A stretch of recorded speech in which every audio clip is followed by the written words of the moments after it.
Hello and welcome back to Suspended Fanimation. I'm your host, Dennis Patholkis, and it's time for Peripheral Season 1, Episode 3, Haptic Drift. Welcome, everybody. Let me take care of some business first, then we'll get down to it. If you like what you see here, like, share, and subscribe. If you're still on the fence about subscribing, take a look at the video that pops up at the very end here. YouTube takes the algorithms of all the stuff you've been watching and tries to match it as best as possible to one of the videos in my vast video library and pops it up here just for you. And if you like what you see there, please hit that subscribe button down below there. And also, if you can, hit that like button and the share button as well. And if you want to know when I'll be on live again next, well, I should say if you want a 50-50 chance of YouTube telling you when I'm going to be on live again next, you can hit that bell down below. Best thing to do is go over to suspendedfanimation.com. Take a look at the schedule I have up there. I change it out every week. Also have all the links to my social media there and all the links to my pages as well. All right. Let's get to it, shall we? Sorry about yesterday having to postpone this. Work kind of got in the way, and I was just dead tired at the end of it, and there was no way I wasn't going to be any fun. So, spoiler alert: I am going to spoil the episode. If you have not seen the episode, go and watch it. Come on back. This will be a video. You can comment down below in the comment section. Give me enough time to hit pause, whatever you need to do, and run away. All right. So we're getting a little bit more into world building in this one. We're spending a little bit more time in the future this time around, and or whatever is the future. I'm still not buying it at the moment, but yeah, we're still trying to find out where the hell Alita went to. Wilf thinks that Flynn might know where she's at. So they're trying to retrace her steps, of course. What happened the night that she abducted that woman with Alita, and so they're basically just trying to find out what the fuck happened to her. And in the meantime, they're also trying to protect the Flynn and Burton and basically their family. And they also tell them that Pickett has been sniffing around them, at least digitally. And so that leads Burton, of course, to, well, one, he buys out the 3D printing shop that Flynn works at so that he can print anything he wants, anywhere he wants. Or actually, he didn't buy it out. The people in the future, of course, bought it out. Lev bought it out. Lev Zuboff.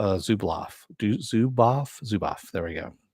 And so they can print out whatever they want now, and decides to pay Pickett a little bit of a visit. We also saw how Pickett came into power in 2015 and how in the little town there, they were actually run by bikers.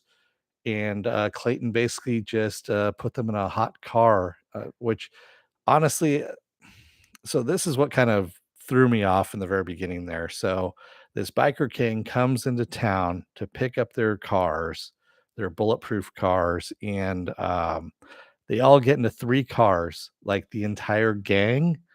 Nobody has a cell phone on them at all, and supposedly they just die of heat exhaustion in the car.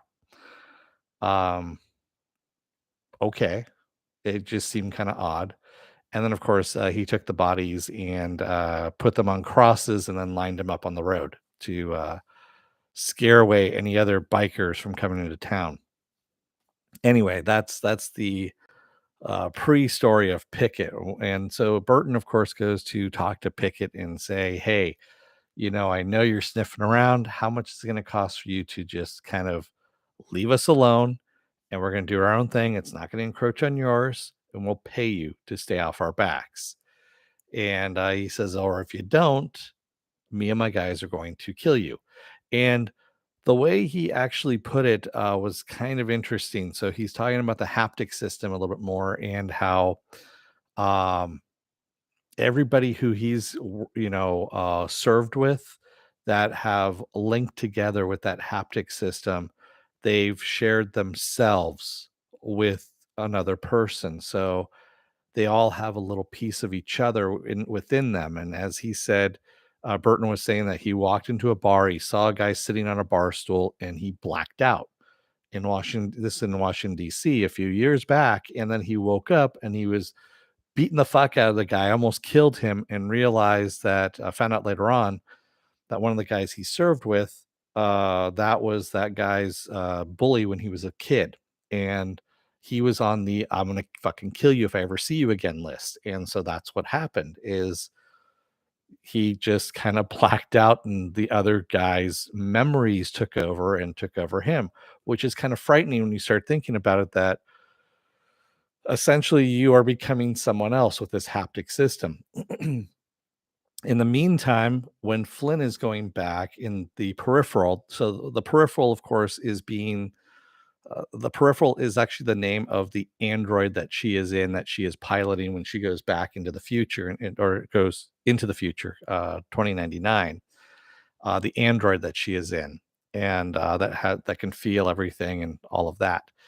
Um, Now, Wilf also shows her that they can share each other's what they're seeing, what they're feeling, all that kind of stuff through uh, augmentation, of course, as well.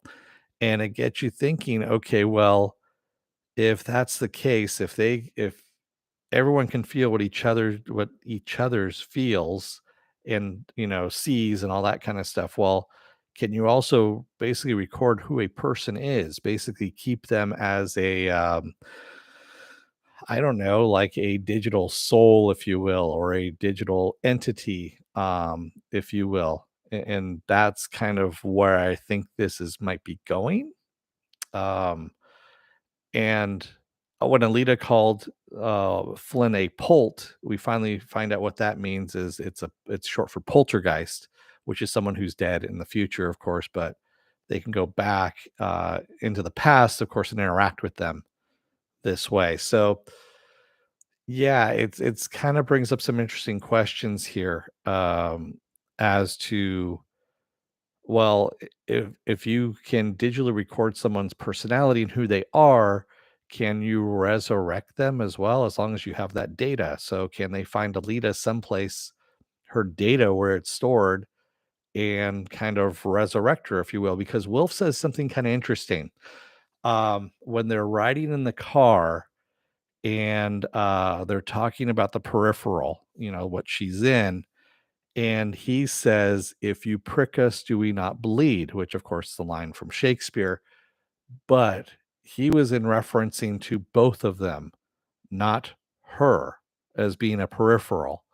So I'm wondering, is Wilf also a peripheral and we do not see him? And if all the people in this future London are actually peripherals, and because humans cannot exist out in the world because the world is so polluted. Because we also get to meet Dr. Clarice Newland, who's part of RI there.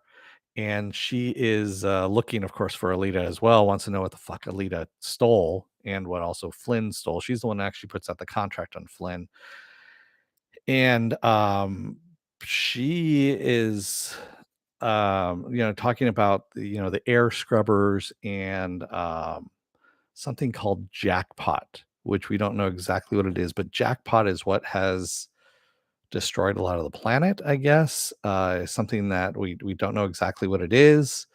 Also, she says something interesting to Ash, who is a former schoolmate of Alita, who Dr. Newland goes and sees and ends up killing, of course, because Ash is the one that showed her about the hub, you know, and going back, uh, the stub. Sorry, not the hub, the stub, and being able to go back and talk to people in the past, and she kills her. Of course, she kills Ash, but she tells Ash at one point, "We've had two extinction level events in the last 5 years." Which is interesting. So if you've had 2 extinction level events in the last 5 years, and yet everything is still looks okay, that's virtual reality. There's something going on that we just don't know about as of yet.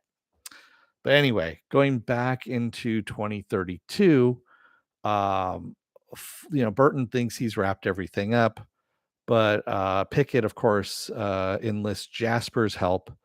Well, he pays Jasper and basically, says, "You've accepted the money. Now you're going to do what I told you." is I want you to find out what they're involved in, what Flynn and Burton are involved in, and if it's going, because I want to protect them supposedly. So yeah, that's where we're getting at here. Also in the future, Flynn and Wilf ends up finding Alita's house or where she was, and of course, this is where Flynn had gone to with Alita, where she got her eye taken out, and of course replaced with the other woman's eye. And um, they run into Daniel, who's been tasked with finding Alita as well, and they end up taking down Daniel. Daniel's got that little gun that the sonic, or well, actually, it's more of a sound gun, I guess you could say. And he's also with an AI as well. And the AI ends up killing Daniel before he can give any information out, other than she's looking for her and she will do anything to find her, is all Daniel is able to say before he gets his head cut off. Because Dr. Newland was the one that had was controlling the AI or the robot or the however you want to call it. So yeah, so we're still we don't know where Alita is. We've got a lot more backstory on Wilf and Alita because Wilf and Alita were actually orphans. We don't know exactly what happened in the past or their future, our future, where they both ended up on the streets as kids and ended up being adopted um, by some wealthy people. And they grew up together essentially. So they were out in the streets together in London and they grew up together. They were adopted together, and we don't know exactly where we're at with this story still, even though we are still world building all of this. And now we just need a new yes, they said they were reclaimed, exactly. That we're doing our part for the reclamation is what they said. Penn, I agree with, yes, that is what the woman of the parents said. So yeah, I don't know what's going on exactly. We still are in the dark about this one, but this one is actually an interesting puzzle. It's not to the point where it's pissing me off, which is good. It's more interesting than anything else. I'm sure we'll be disappointed once we finally find out what the fuck's going on. Well, the next episode is, if you saw the preview for the next episode, which was at the end of this week's episode, we are going to find out what Jackpot is all about. And it looks like it's something that came from space, is what it was. So we're going to find out. Yes, and Wolfgang having to become Wilfred. So Wilfred, or Wilf, it's short for Wilfred, was once called Wolfgang, and is of German and North African ancestry. That's all we know. So no, not a mystery box, CBM. It doesn't feel like a mystery box. This is, of course, Lisa Joy and Jonathan Nolan producing this. So that's the good thing about it. And it's not one of those things that it's half thought out. This one feels like it's more thought out, and they are just kind of leading us along enough so that we can find out what the full extent of this is without blowing our little minds to begin with. At least that's what I'm hoping. So good episode. This was actually my favorite of the three so far, and I'm digging where they're going with this. So yeah, color me surprised. I mean, it's William Gibson, and William Gibson really doesn't, unless his stuff gets changed enough for me, um, then I'm not really into it. Um, I think the last William Gibson thing that I actually liked, and everyone's gonna hate me for this one, but Johnny Mnemonic with Keanu Reeves, um, just because it's so fucking ridiculous, and also, it's got uh, Henry Rollins in it. Henry Rollins is in it. Dolph Lundgren's in that. Ice T is in that. Yeah, there's a lot of people in that movie. Um, and there's also the Japanese director. Oh God, I can't remember his name. God, I'm blanking on his name now. But anyway, yeah, if you haven't seen Johnny Mnemonic, go and see that. It's out there. It's from the 90s. It's up in my collection up here someplace. I believe it's actually in the Keanu Reeves section there. It is, I believe, in that Keanu Reeves section there. So, yeah, I agree with you, Penn. So far, it's pretty good. I'm liking where this is going. I like the guy playing Burton, Jack Rayner, has enough menace. That whole scene between him and Pickett was enough menace that he was giving off without being arrogant about it. It was kind of a weird. It's a very fine line of what he was playing with there with this, you know, menace, but I'm being friendly. If you want me to go into the other one, all you have to do is just tell me and I will become the bad guy there. Yeah, it was a really good scene. Um, Especially when he's discussing about the haptics. And also, Burton tells her, he tells his, sister about haptics and how it's two people like sharing the same soul and how they can fall in love with each other. And unless you have the right training, it can be it can be messy, is what he says. Um, and I'm guessing that the version of the haptics that are in him is what everyone's using in the future in 2099. And it might be something. And the reason why they're not telling Flynn anything about her past, well, one, they don't want to freak her out because supposedly she's already dead. I mean, it's 70 years, so it makes sense. But also, I don't know. There might be she might have something that she might have created something. She might be responsible for, for something we don't know exactly.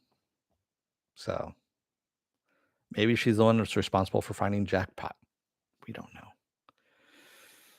And as Alita told her in the first episode, what if you knew that in 10 years that you'd be gone, that you'd be dead? Would you do anything different? How would you live your life differently, kind of thing, which also tends to freak people out as well.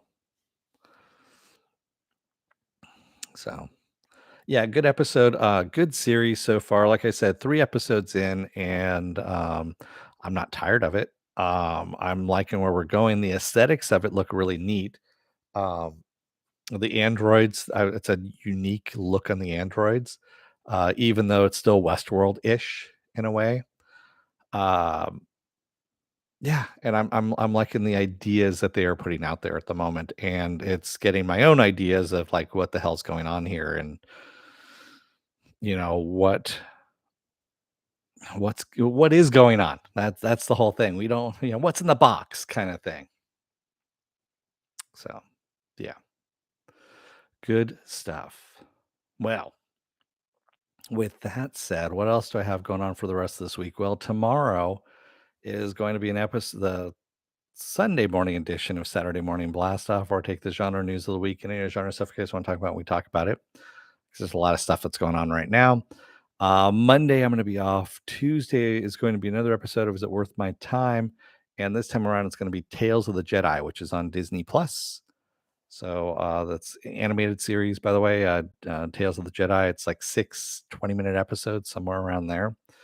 I'm just going to say this. It does fill in some of the blanks between episodes 2 and 3. Yeah, Star Wars episodes 2 and 3. That's what it does. It fills in blanks there in a good way. I'll say that. Wednesday, I don't know what I'm doing as of yet on Wednesday. I think Wednesday I'm off. Oh man, I think Thursday I'm off too. So this week might be kind of light. So I think Wednesday and Thursday I'm going to be off, and then Friday, of course, is going to be the Peripheral episode 4. So if something pops up in between, then I'll pop it in. But yeah, for right now, I think this week's gonna be pretty light, just because there's not a lot out there right now. Not a lot of new stuff is what I should say. We will have stuff popping up the beginning of November here. So, oh, actually, we do have Titans showing up. When is Titans showing up? I forgot now. Go over to suspendedfanimation.com and take a look. Oh, November 3rd. Oh, November 3rd is Titans. There we go. So that is that is on Thursday. So I guess Thursday is going to be Titans is what's going to happen there. So yeah. So it looks like Tuesday is going to be Saturday. Is it worth my time? Wednesday I'm going to be off. Thursday is going to be Titans. I'm going to do episode 1 because I know they're going to drop the first 2 episodes there.